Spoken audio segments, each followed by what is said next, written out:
Alrighty, YouTube, let's jump right into this one. Last time you saw me finish the links, which locates the wheels in the rear. Now there's one big thing missing. This is a little springy. Oh, the fix for that might shock you. These are a set of Beltec Nitro Drop 2 drop shocks for an S10, and it just so happens that the length of these is actually going to work out perfectly for this setup. So I can actually utilize the original mounting location on the Corvette. I just need a way to mount it up top here. And you will see, conveniently, the cross member seems to be in a very nice location for that. The extension compression is close enough in length that it doesn't really matter, and it's all going to be within the amount of suspension travel I have in here anyways. So first things first, I need a way to bolt this onto that, and you can see I had wanted to angle it like this. So all I need to do is just fab up a little mouthpiece that I can bolt through there, and we'll be good to go.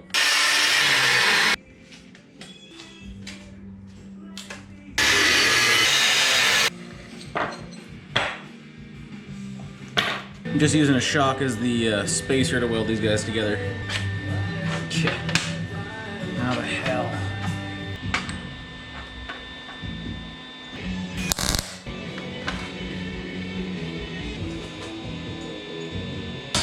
Oh, you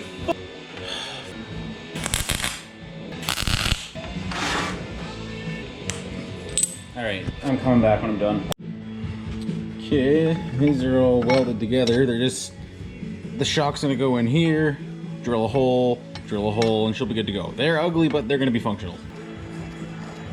We're just gonna eyeball center. Yeah, close enough.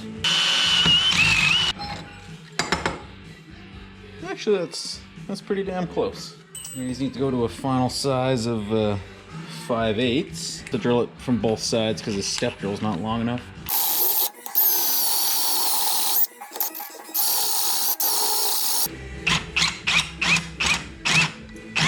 Alright, let's drill these holes in the side. The way we're gonna figure out how deep to do those. Drop the head of the bolt in there. And then we just need to leave enough clearance for the shock. So actually I made these a little bit too big. Okay, I just marked that with a Sharpie there. We'll drill the hole through the sides and call it good. Oh, this is pretty much shitbox fabrication at its finest. Actually, for eyeballing it, you can't really see that. I did pretty damn good. Pretty damn good. It's off by a few hairs, but it's good enough.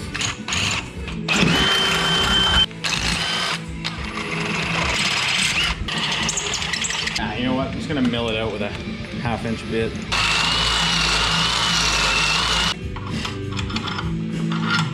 Perfect. Alrighty, there's the basic idea for the shock bracket. Bolts through, shock bolts in, and it will go all the way up to the top. Just gotta make an adapter plate for this. Here's what I ended up with. I rounded off the corners, cut them a little shorter. I mean, they look alright for what they are. They're gonna be functional. We now gotta stick one of these big ass bolts through here. And this guy is gonna go straight down here. Washer that I had to trim a little bit. Lock washer and a nut. And then the shock slides into there.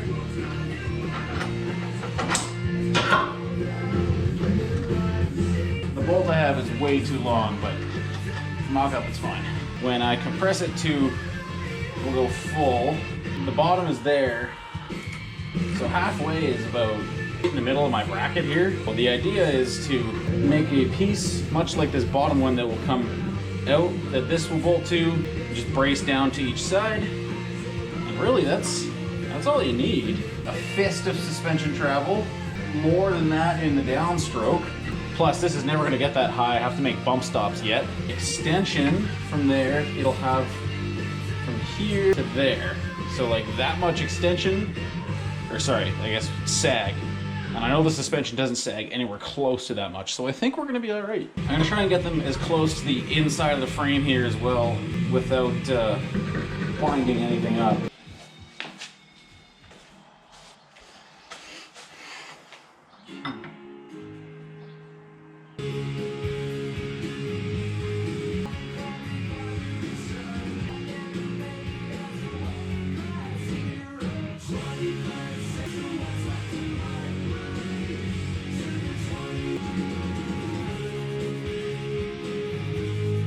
Okay, if that design process looked cringy as hell, yeah.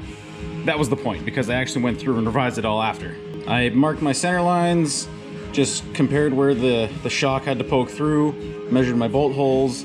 I did pilot drill them. Now we're gonna finish drilling them and cut out this inside bit.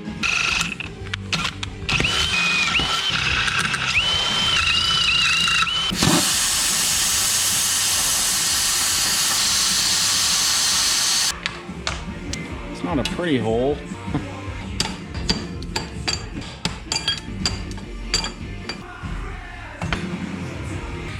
Good news, it fits. I'm just gonna clean this hole up and then show you what I'm gonna do after. Okay, it's a little embarrassing how long this took me to figure out.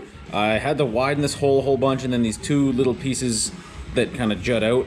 I didn't realize I had to clear some of that on the shock. Because this part here has a little bulbous bit on the inside that has to fit around. Like this.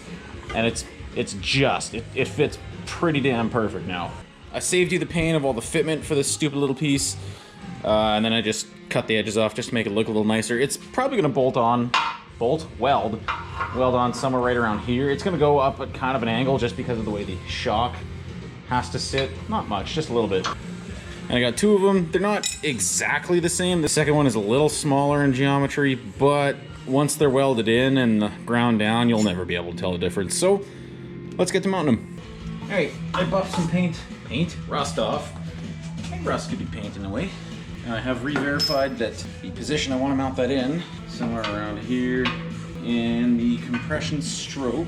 Let's just say it could make it up this high. That's way higher than the suspension travel will allow, so I'll never bottom it out that way. And I get about the same in the downwards direction, and I don't think the suspension even sags that far. I think we're gonna be fine. If we're not, we'll sort it out later or get longer shocks.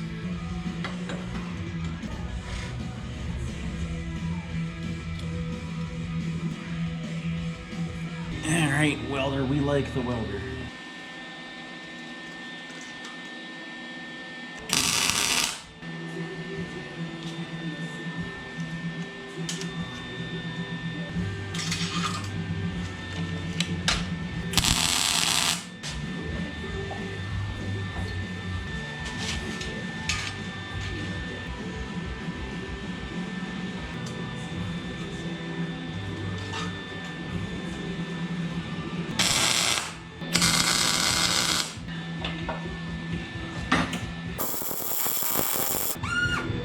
We'll do a section to heat warp it up a little bit, and then we'll do the full bottom to heat warp it back down, and then we'll finish the top. And hopefully it'll stay neutral.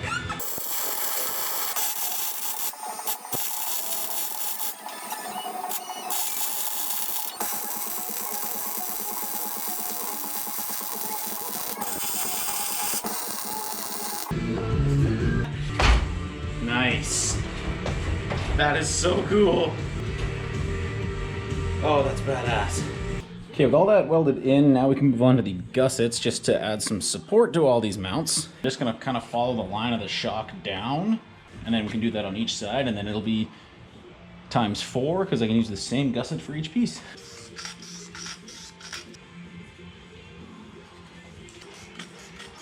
Mark the bottom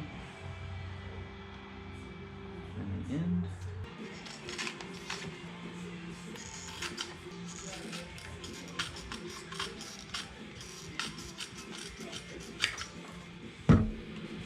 And there we go.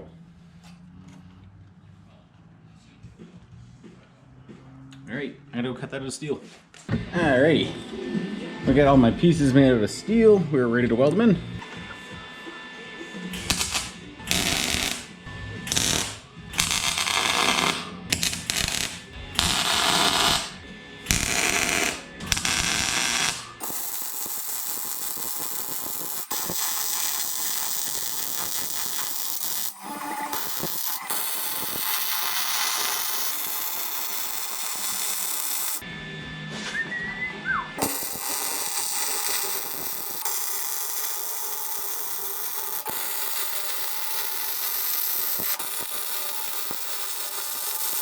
All right, we're good.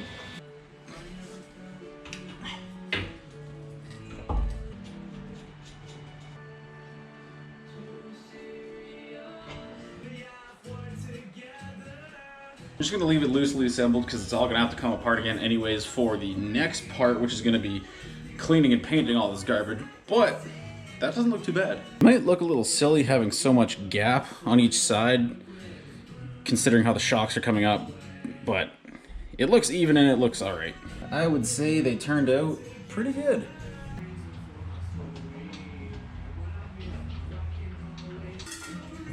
This thing's gonna handle incredibly well. Oh my goodness.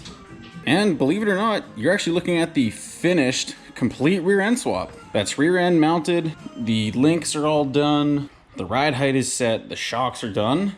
The only thing that really isn't done is brakes and parking brakes, but that's gonna come further down the line when I actually start to drive the damn thing. There it is, a Dana 44 IRS swapped S10. Like I said, we're gonna be cleaning and painting all the back here, so everything's gotta come back out so I can do it all nicely.